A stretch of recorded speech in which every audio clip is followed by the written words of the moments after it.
Bismillahirrahmanirrahim. Assalamualaikum warahmatullahi wabarakatuh. Nama saya Aulia Nur Pratiwi dari kelas PAI 6E. Di sini saya akan memenuhi ujian tengah semester hadis tarbawi.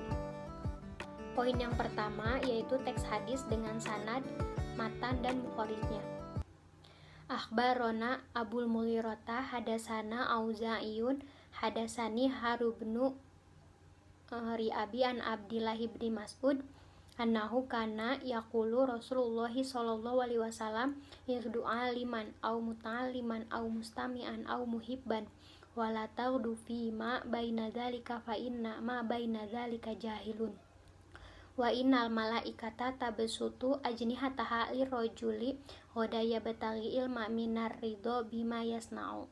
Poin yang kedua yaitu terjemahan hadis bersumber dari Abdullah bin Mas'ud bahwasannya Rasulullah Shallallahu Alaihi Wasallam bersabda, jadilah kamu seorang alim atau seorang pendidik atau pendengar atau pecinta ilmu, dan janganlah kamu tidak menjadi seorang di antara kesemuanya sebagai seorang yang bodoh, karena sesungguhnya malaikat senantiasa membentangkan sayapnya untuk seseorang yang menuntut ilmu. Hadis riwayat Tabrani. Selanjutnya poin yang ketiga yaitu syarah hadis atau terjemahan hadis. Makna mufrodat, ihdu, pergilah segera. Aliman, orang yang berilmu. Muta'aliman, pendidik. Mustami'an, pendengar. Dan muhibban, yaitu pecinta ilmu. Hadis ini menjelaskan tentang seorang pendidik.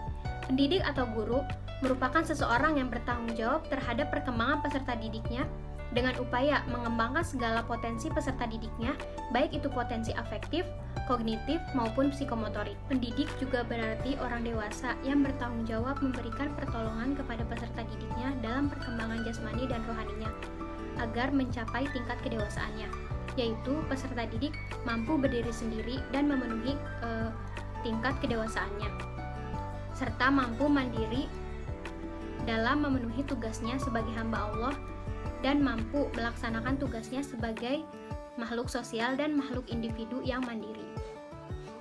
Dalam proses pembelajaran, pendidik harus mampu mengilhami peserta didik dalam proses belajar mengajar yang dilakukan oleh pendidik sehingga mampu untuk memotivasi peserta didik.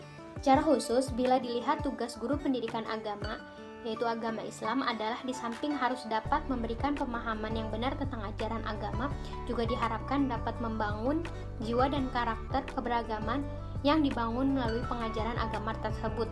Artinya, tugas pokok guru agama seperti yang dikatakan oleh Abu Dinata adalah menanamkan ideologi Islam yang sesungguhnya pada jiwa seorang anak atau peserta didik. Tujuan pendidik adalah melaksanakan proses pembelajaran yang terintegrasi dalam kegiatan mendidik, mengajar, dan melatih sehingga terwujudnya 4 pilar pendidikan.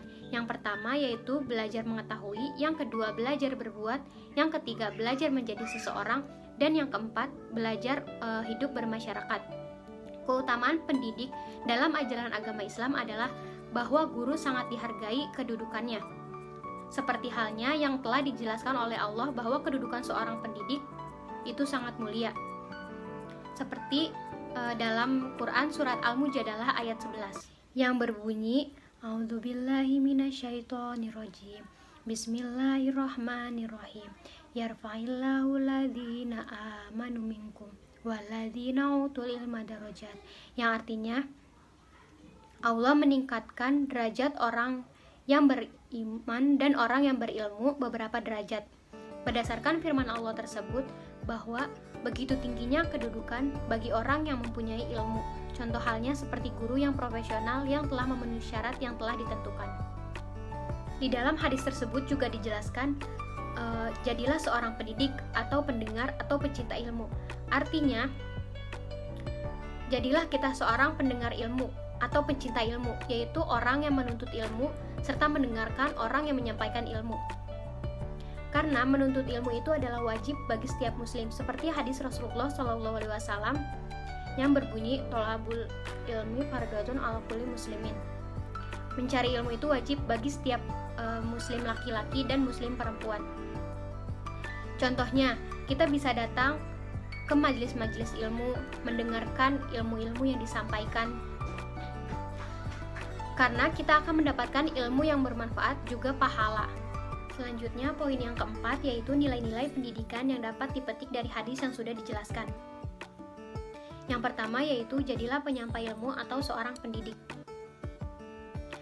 Kewajiban seorang alim adalah menyampaikan ilmu kepada orang lain di samping mengamalkannya untuk diri sendiri. Dalam hadis Rasulullah SAW yang artinya sampaikanlah walau hanya satu ayat.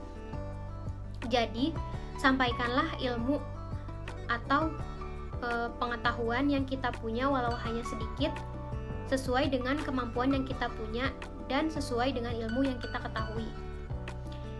Jadi, jika kita mempunyai ilmu walau itu hanya sedikit, maka sampaikanlah, karena itu hukumnya wajib.